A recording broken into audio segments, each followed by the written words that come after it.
Today, I'll walk you through how to set up page and margin on Google Docs, even if you're a total beginner or just need a quick refresher. By the end of this guide, you'll know exactly how to customize your document layout so you can create professional-looking documents with ease. Let's get started. First, open your web browser and navigate to Google Docs. You can do this by typing Google Docs into your search engine or directly visiting the Google Docs website. This is the starting point for all your document creation needs. Once you're on the Google Docs homepage, create a new document by clicking on the blank document option. This will open a fresh canvas for you to work on.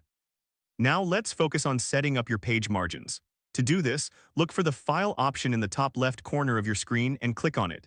This will open a drop-down menu with various options related to your document.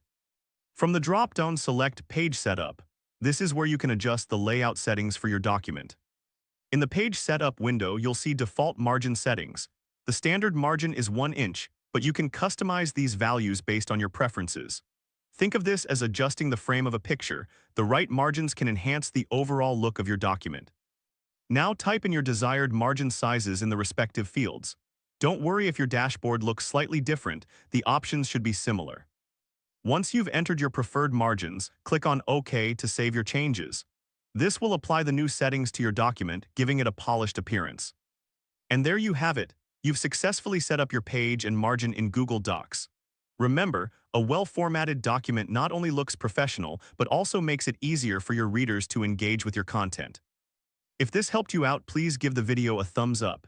If you run into any snags, leave a comment below. Subscribe for more actionable guides. Thanks for watching.